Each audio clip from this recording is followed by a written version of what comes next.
sou Carlito Neto, canal Historiador, e é com essa camisa bonita do meu dragão do bairro industrial aqui em Aracaju que a gente vai falar hoje sobre a Guerra Fria.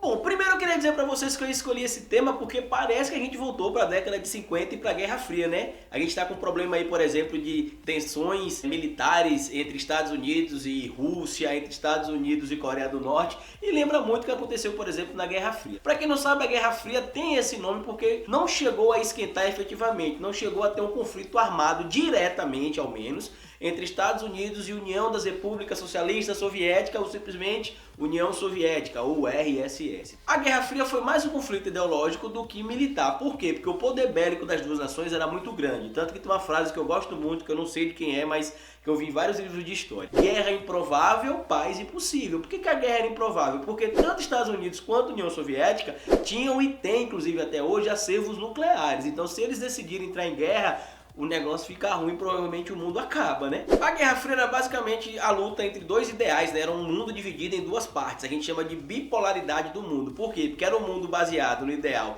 socialista, ou comunista, digamos assim, soviético, e o mundo dividido nos ideais capitalistas norte-americanos. Era basicamente a ideia de comunismo versus capitalismo, de socialismo versus capitalismo. Vale lembrar que nesse contexto existiam também as nações no mundo que eram neutras, que não ficavam nem do lado dos Estados Unidos e nem do lado da União Soviética. Logo quando acabou a Segunda Guerra Mundial, tanto Estados Unidos quanto a União Soviética foram buscar aliados para poderem fortalecer o seu modelo político e econômico. O socialismo do lado dos soviéticos e o capitalismo do lado dos americanos. Só que infelizmente isso acabou gerando meio que uma disputa entre as duas nações e ocasionando essa guerra ideológica, por isso que é Guerra Fria, porque não chegou a esquentar diretamente, efetivamente, certo? Só que a Rússia ou a União Soviética na época deixou os Estados Unidos atrás em muitas coisas. Dentre essas coisas, por exemplo, em mandar o primeiro satélite em órbita do mundo, né, o Sputnik, inclusive a primeira banda do Roberto Carlos com o Tim Maia tinha esse nome, não sei nem porque eu falei isso aqui. Mas enfim, acredito que meu público nem deve escutar Tim Maia, tampouco o Roberto Carlos, mas enfim, vamos lá. Foi também o primeiro país do mundo, a primeira nação do mundo a mandar um ser vivo para o espaço, a cadela Laika, que infelizmente morreu,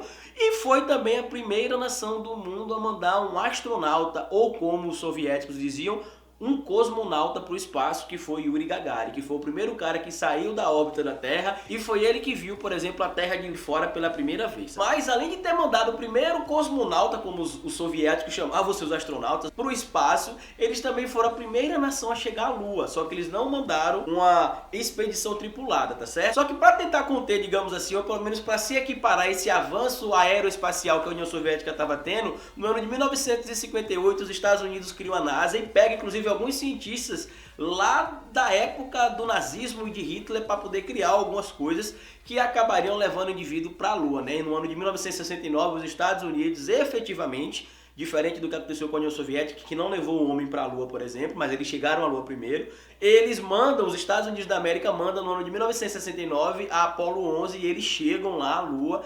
E a gente vê aquela frase de Neil Armstrong, né, que diz o seguinte: isso é um pequeno passo para o homem, mas um grande passo para a humanidade. No ano de 1961, literalmente a gente vai ver, por exemplo, na Alemanha, a separação dos ideais de capitalismo e socialismo quando é construído o Muro de Berlim, que é construído no ano de 1961 e só cai no ano de 1989. Muita gente acha que efetivamente o comunismo, o socialismo acabou em 1989. Não, ele começa a acabar quando Mikhail Gorbachev, eu não sei como é que pronuncia direito o nome dele, assume o governo na União Soviética e começa a ter ideais mais próximos do capitalismo para poder se abrir para o mundo. Porém, o que marca, digamos assim, o símbolo que marca, digamos assim, o término, digamos assim, efetivamente, falei tanto digamos assim, né? O término efetivamente do modelo comunista socialista da União Soviética é a queda do Muro de Berlim. Nesse meio termo aconteceu alguns problemas. Primeiro, duas guerras que não teve conflito direto,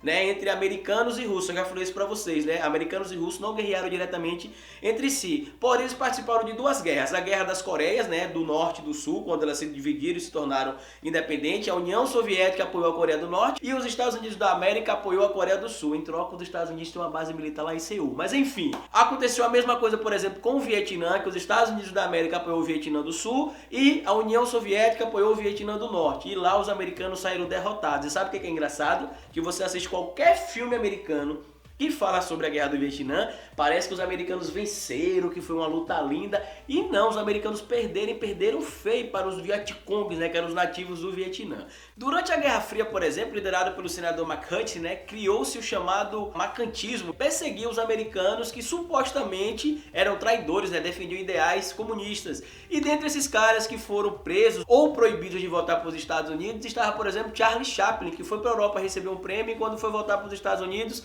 não deixaram porque supostamente ele defendia ideais comunistas em seus filmes e nas suas posições políticas. Nada a ver isso, mas tudo bem. Durante a Guerra Fria, um momento de extrema tensão foi a crise dos mísseis, que a União Soviética estava instalando em Cuba armas nucleares apontadas para os Estados Unidos. E foi o momento mais próximos, digamos assim, que a União Soviética e os Estados Unidos chegaram de realmente ter um conflito quente entre os dois, de ter um conflito bélico mesmo, né? Tanto que o próprio John Kennedy apaziguou a situação e fez com que os russos, né, os soviéticos, melhor dizendo, recuassem e tirassem esses armamentos de lá. Apesar de que os americanos tentaram invadir Cuba também, isso é um assunto para outra aula, mas não hoje, beleza? Apesar de tudo isso, a Guerra Fria teve coisas boas pra gente. Se você hoje tem na sua casa, por exemplo, telefone celular, macarrão instantâneo, micro-ondas e computador, tudo isso se deu por causa da corrida espacial, que era o nome que se deu, né, aquele momento lá que a União Soviética e Estados Unidos tentavam ver quem chegava ao espaço. Por quê? Porque se aqui na Terra eles tinham o mesmo poder, a única coisa que um poderia ser diferente do outro era ir pro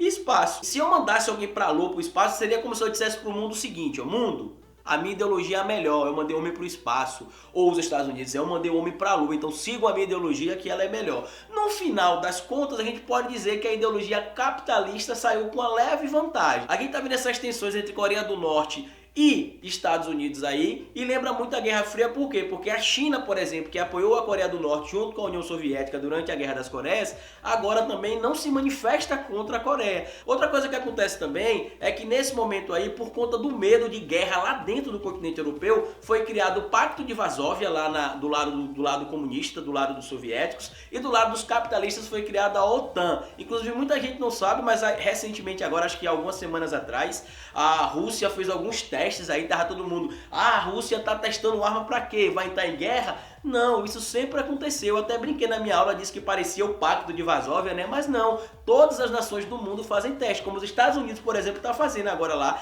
Não é teste, né? São exercícios militares, mas porque tá esse clima de tensão, aí já bota logo, a Rússia tá fazendo teste porque vai guerrear com os americanos. Não. Por quê? Porque assim como aconteceu na Guerra Fria, eles sabem que é melhor dialogar do que tacar bomba no outro. E sobre a Coreia do Norte é simples, é a briga de uma formiga contra um elefante. Ah, mas eles têm bombas nucleares, mas eles têm quantas bombas nucleares?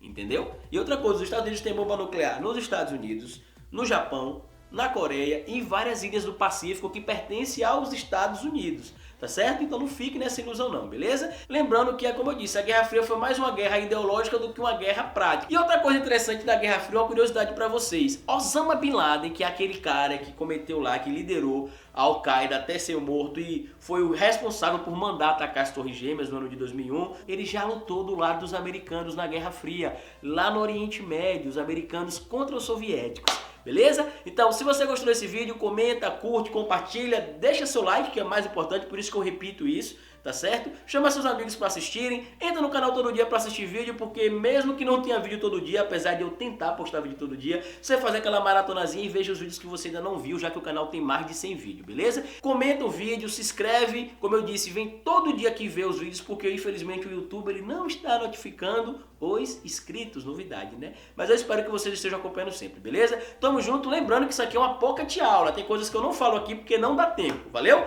Um beijo no coração de todo mundo, fica aí porque eu já fui, papai!